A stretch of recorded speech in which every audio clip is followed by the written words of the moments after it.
présenter Métaux. C'est une trilogie. Et là, nous allons présenter le tome 1.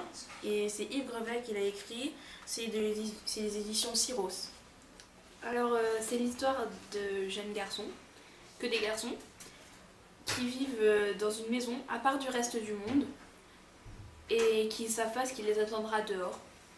Et donc, en fait, c'est l'histoire de Métaux, un de ces jeunes garçons.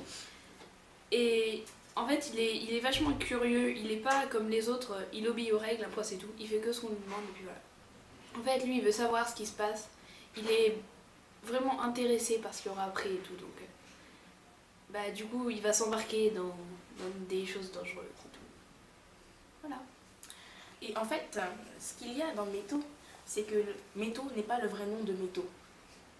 Métaux ne s'appelle pas vraiment Métaux, c'est un surnom qu'on lui a donné, comme à tous les autres enfants. Comme un des enfants qui s'appelle Octavius ou Claudius, c'est un faux nom. C'est-à-dire que ces petits garçons, à la base, on les ramène ici. Ils leur font croire qu'ils sont perdus. Ils leur donnent un nouveau nom. Ils leur retirent leur identité. Ils leur font penser qu'ils sont quelqu'un d'autre. Ils essaient de le restructurer à l'image qu'ils veulent qu'ils soient.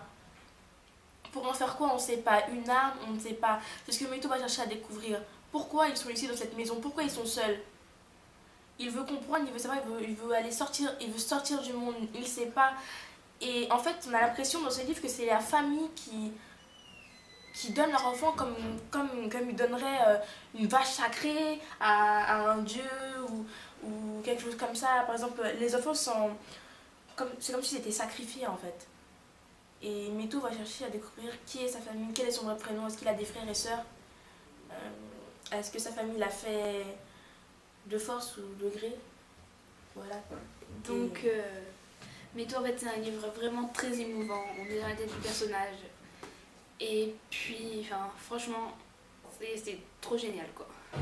Et je dois dire aussi, oui, c'est vrai que j'ai beaucoup aimé ce livre, il est passionnant, ça a une vraie histoire, on ressent quelque chose quand on lit ce livre, on a envie de continuer à le lire.